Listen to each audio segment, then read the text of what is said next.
ברכנו השם אלוקינו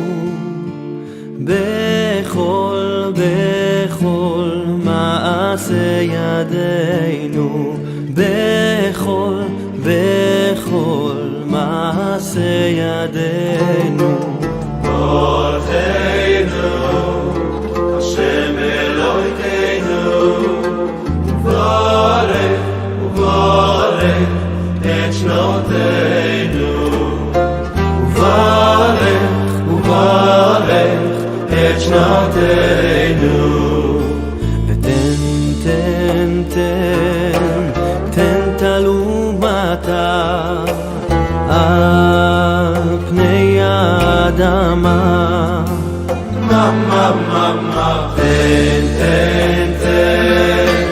תן תלומתה על פני האדמה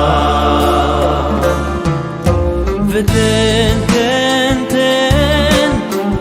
תלומתה על פני האדמה אוי מה תן תלומתה על פני האדמה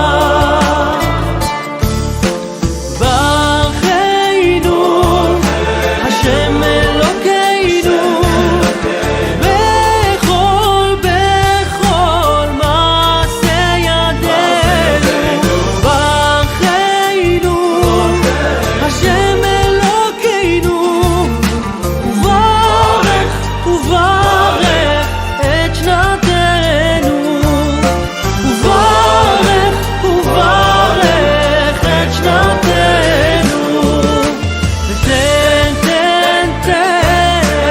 תן תלומתה על פני האדמה אוי מה תן תלומתה על פני האדמה ברכנו ברכני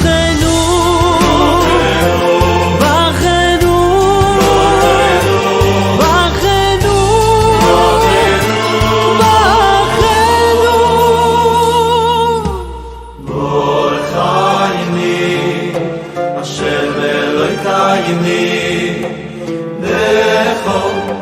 בכל מעשה ידיי תן תלומתה על פני האדמה על פני האדמה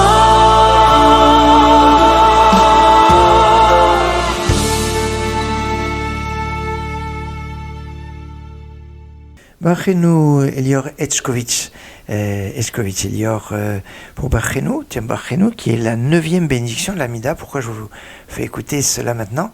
Parce que ce dimanche 4 décembre, c'est le passage à l'hiver dans cette prière. En effet, la demande de pluie ne se fait pas en été. On mentionne la pluie depuis Shmini Atzeret, depuis le 8e jour, à la fin de la fête de Sukkot. On a commencé à dire Mashiv Haruach Morid Geshem, qui est la mention de la pluie dans la 2e bénédiction de l'Amida, qui n'est pas la demande, qui est seulement la mention. En Israël, comme on a besoin de beaucoup de pluie en Israël, et l'importance de la pluie est fondamentale, puisque il n'y a pas comme en Égypte le Nil qui irrigue la terre. Tout dépend de la pluie qui descend, qui tombe du ciel, qui descend du ciel en hébreu plutôt. Mais enfin bon. En tout cas, en Israël, on a commencé depuis le 7 Mar Cheshvan, donc ça fait depuis un petit moment qu'on a demandé la pluie en Israël. Mais en dehors d'Israël, la tradition est de faire comme c'était la tradition à Bavel. Cette tradition la plus répandue, sauf à Djerba. Mais en général, donc, c'est de calculer 60 jours après la Tekoufa de Tishri. Bon, c'est un peu compliqué. Tekoufa de Tishri, c'est le 8 octobre. Et bon, suivant un calcul un peu complexe, on arrive en tout cas au 4 décembre. Alors ça dépend si l'année qui arrive est bissextile ou pas. Ça peut en tout cas, cette année, c'est le 4 décembre. C'est plus simple. Et une époque où c'était en novembre, avant que le changement du calendrier grégorien. Mais vous allez me dire le 4 décembre, mais ça ne dépend pas du calendrier hébraïque. La réponse est non. Ça dépend du calendrier civil qui est basé sur le soleil, parce que cette prière est en rapport avec la saison. Et les saisons, donc, c'est lié avec les tekoufot, donc des saisons qui sont liées au soleil. Voilà pourquoi ce qui fait dépendre, c'est le 4 décembre et pas forcément la date hébraïque. Alors, il s'agit en fait de la 9e bénédiction de l'Amida, la bénédiction de la Parnassa. Hein, on pourrait dire que c'est quand même la bénédiction peut-être la clé de toutes les prières, puisque c'est une prière avec celle qui la précède, la 8e, qui est sur la réfoua, sur la guérison, sur la bonne santé. La santé et la Parnassa, c'est souvent les deux pôles les plus importants qui sont, on pourrait dire, assez demandés, même si l'ascension spirituelle, il y a beaucoup de choses qu'on peut demander. Mais ces deux aspects, s'il n'y a pas la santé, c'est terrible. Et puis, s'il n'y a pas de Parnassa, c'est aussi terrible. Hein. C'est pour ça que cette bracha, cette bénédiction est importante.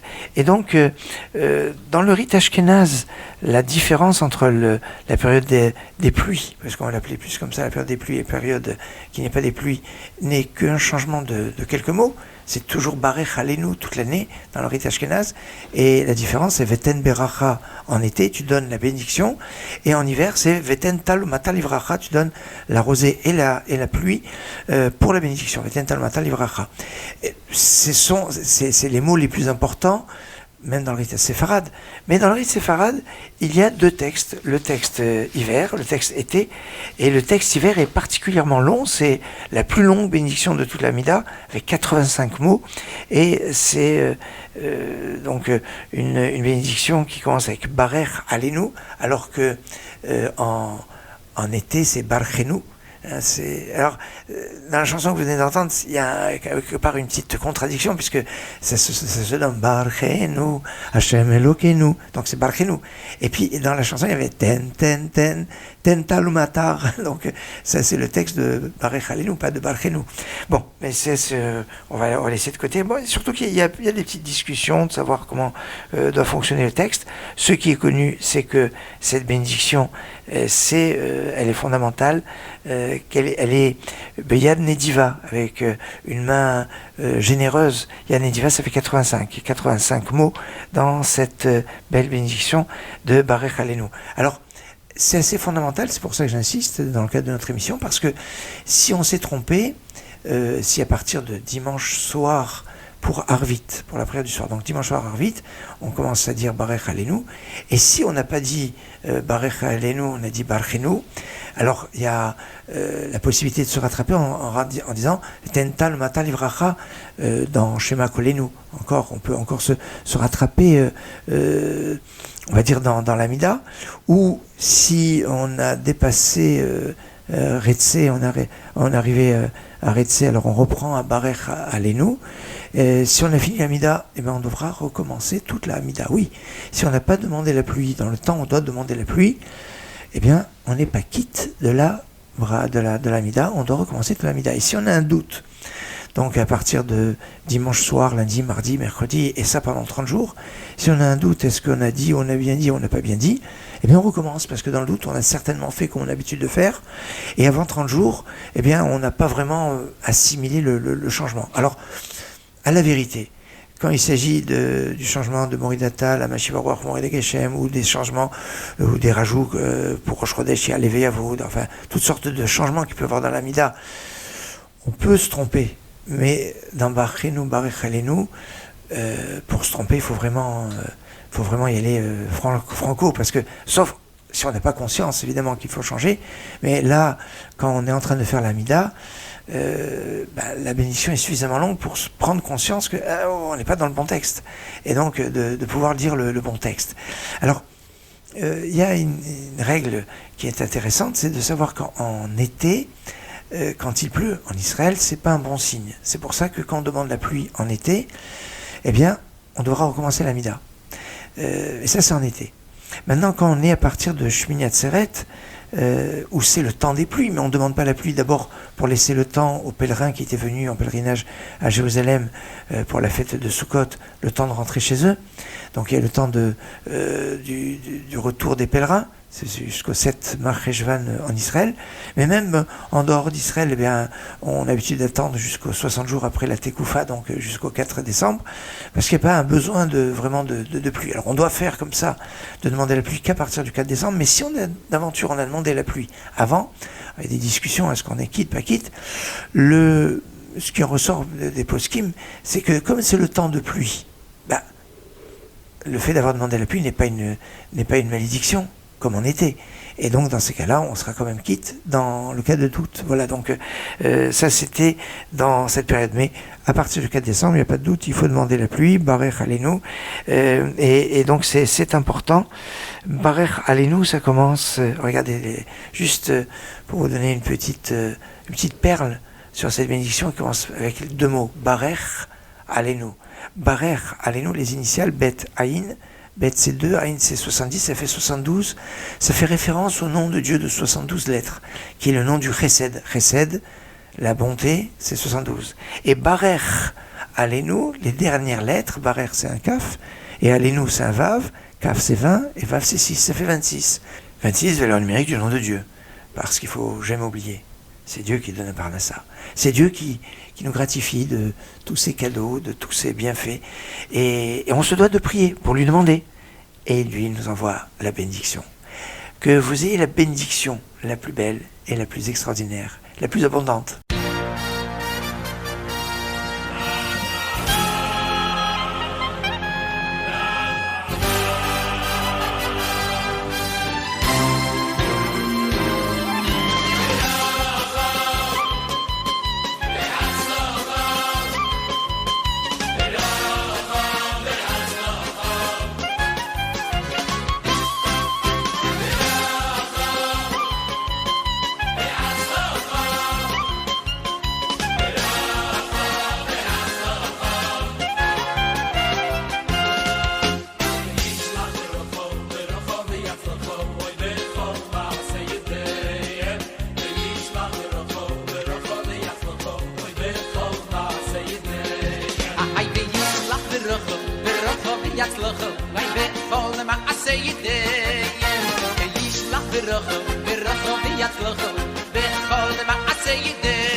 ברוך ברוך ויצלח בכל מעשה ידיהם וישלח ברוך ברוך ויצלח בכל מעשה ידיהם יא יא יא יא יא יא יוי וישלח ברוך ברוך ויצלח בכל מעשה ידיהם היי אוי וישלח ברוך ברוך ויצלח עם כל יסרבו ולחיים ונאמר ונאמר ונאמר ונאמר ונאמר ונאמר ונאמר ונאמר zusammen oi ונאמר ונאמר ונאמר ונאמר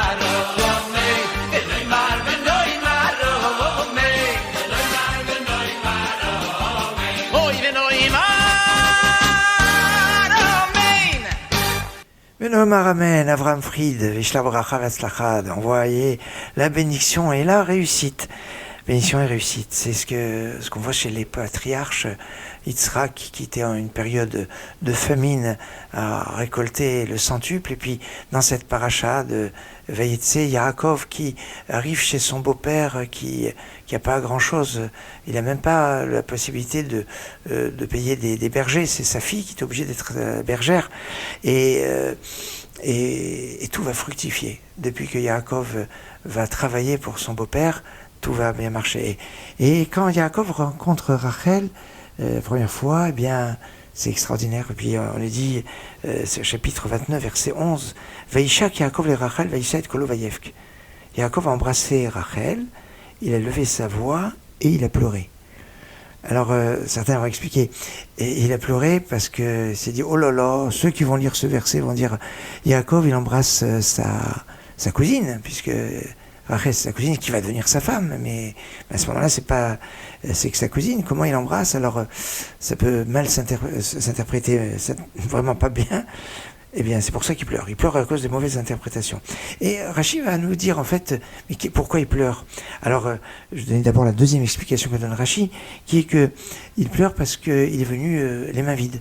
Alors que le serviteur de son grand-père, Eliezer, qui est le serviteur d'Abraham, quand il va venir pour chercher la femme de Yitzhak, Rivka, il vient avec plein de cadeaux, il vient avec plein de choses. Et là, Yaakov n'a rien. Mais pourquoi il n'a rien? Son père ne l'a pas doté, entre guillemets, d'un certain nombre de cadeaux pour pouvoir se marier. Oui, il lui a donné, mais sur la route, Yaakov rencontre Eliphaz, son neveu, le fils d'Esav. Eliphaz qui lui dit, mon père m'a dit de te tuer. Et Yaakov va essayer de négocier avec Eliphaz et va réussir à lui dire, bon écoute, si tu me prends toute ma fortune, eh bien Ani Rachif Kemet, un pauvre c'est considéré comme un mort dans le sens où il est dépendant des autres, eh bien tu pourras vis-à-vis de ton père dire que c'est comme si tu m'avais tué parce que tu m'as dépouillé de tout ce que je pouvais avoir. Eliphaz trouve le deal bon parce que finalement son oncle Yaakov il l'aimait bien et il avait étudié un peu de Torah avec lui, donc il était gêné d'avoir à le tuer.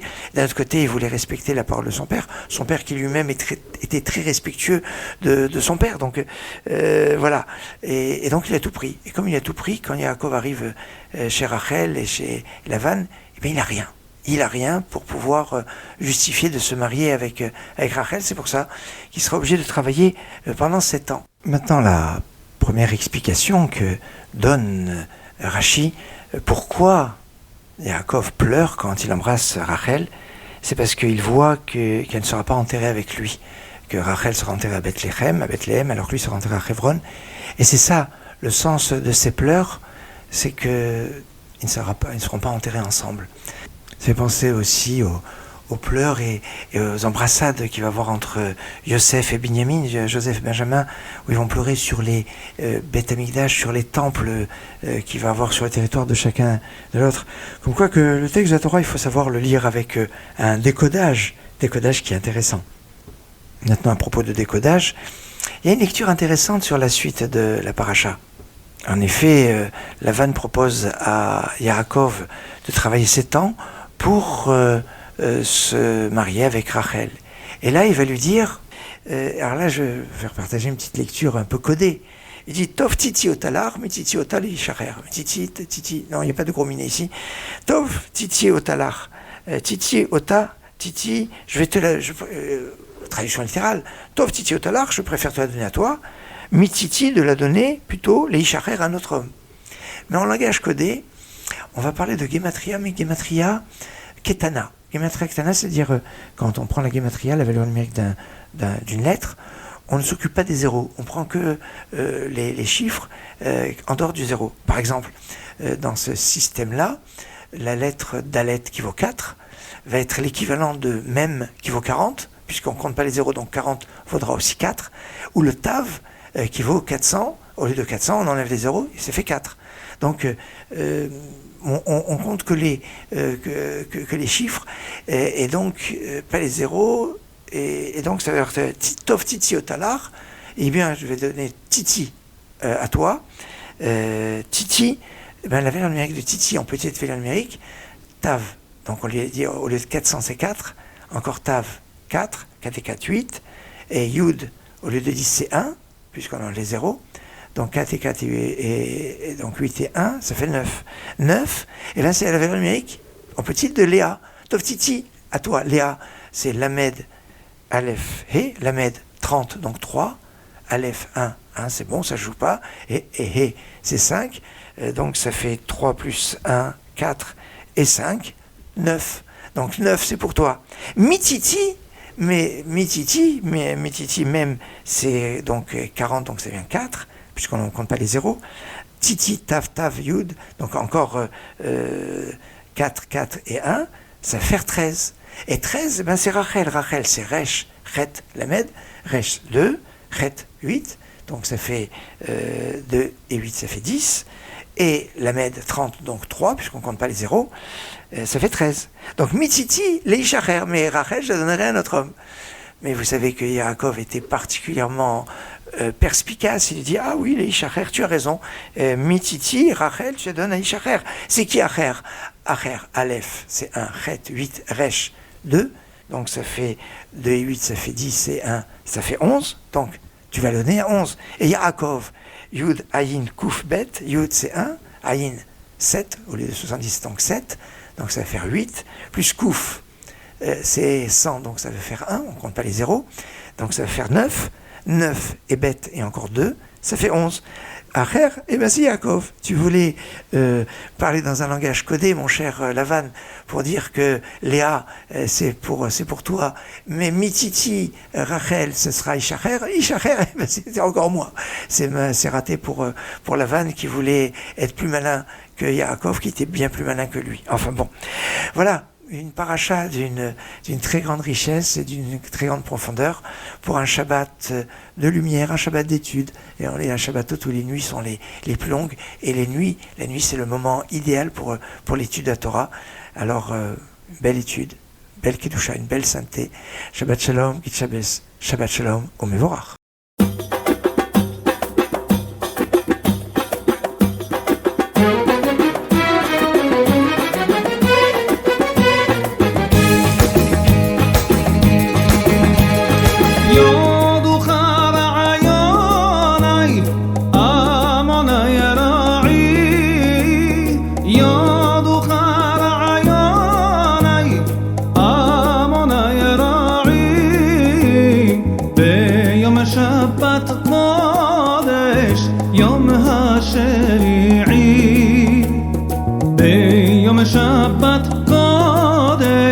יום השביעי, יום אשר גילית בו כל מלאכתך, עומר כי שריתם על כל זולתך, מעשים עשית אין לבלותיך, לי בנעמתך